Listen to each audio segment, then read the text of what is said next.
Felício, o professor Alexandre Costa ele comentou, né, dessa questão antropogênica, não é isso? Uhum. Do aquecimento global. Que Se eu acho seria ou não, né? que todo mundo, eu acho que entra nesse argumento, né? Porque falam, não, aquecimento há.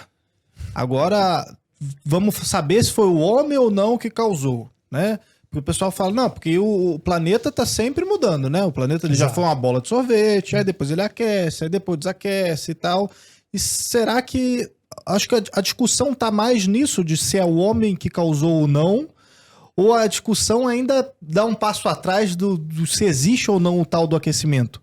Olha, dentro da própria do grupo dos cientistas que são céticos à história dos aquecimentistas, também tem bastante divergências. Tem gente que fala assim, aqueceu muito pouco. Tem gente que fala, não, isso aí não aqueceu porque faz parte da variabilidade, e o nosso interglacial atual é um dos mais frios dos últimos 10, olha só, os últimos 10 interglaciais, esse é o mais frio, por isso que tem muito gelo no planeta ainda.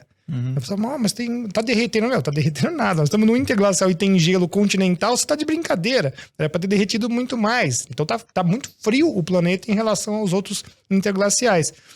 Então existe também essa discussão entre os próprios cientistas céticos. Eu não vejo aquecimento nessa variação que eu falei, 0,01, ou seja, você precisa de uma década para falar que subiu 0,1 nesse tamanhão de planeta, alguma coisa está muito errada. Por quê? Porque primeiro que o planeta Terra não é um planeta só, né? Eu falo assim, dá para dividir ele em 3. A gente fala primeiro 2, depois que você vai estudando mais, você vê que a climatologia do planeta Terra divide em 3. Hemisfério sul, dos 30 graus para o Polo Sul, 30 graus norte para o Polo Norte, e a parte tropical. São 3 coisas totalmente diferentes.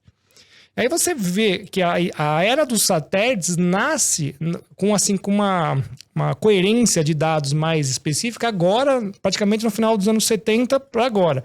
Bom, então a era dos satélites nasce no período mais quente, que foi o El Niño do século, o final do século XX, que foi um pouquinho mais quente, porque nós saímos do mínimo solar e chegou no máximo solar em 1957. Então, tem todo vamos dizer assim... um delay aí do planeta se ajustando com essas novas, né, com o novo padrão que está vindo de energia. Isso aí faz parte da variabilidade. Então, se você estuda o hemisfério norte, você vê que ele tem uma variação muito maior de temperaturas do que o hemisfério sul. Aí o pessoal fala, olha, tá aqui a prova. Eu falei, mas peraí, o hemisfério norte é diferente.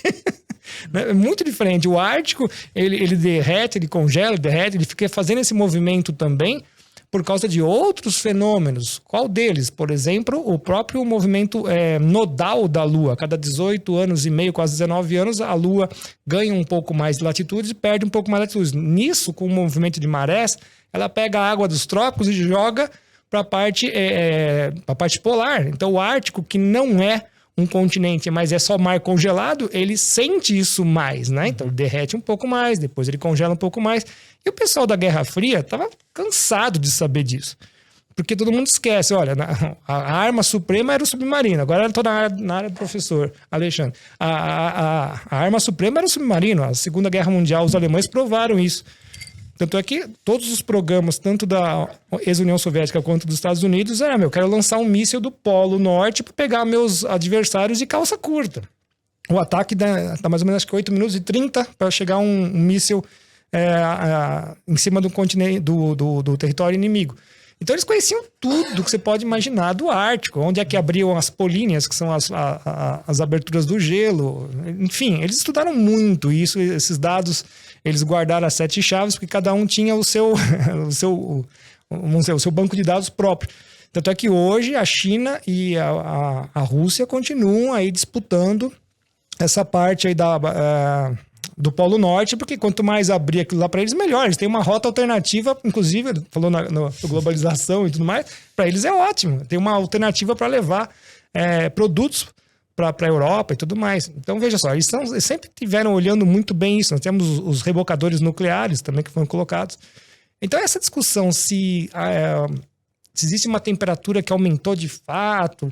Bom, você vê também recordes, temperaturas extremamente baixas. Às vezes você vê geleiras que estão crescendo ao invés de estar diminuindo. Então, isso é muito vago. Então, você tem que falar que a análise climática tem que ser feita de forma regional. Não existe um clima global.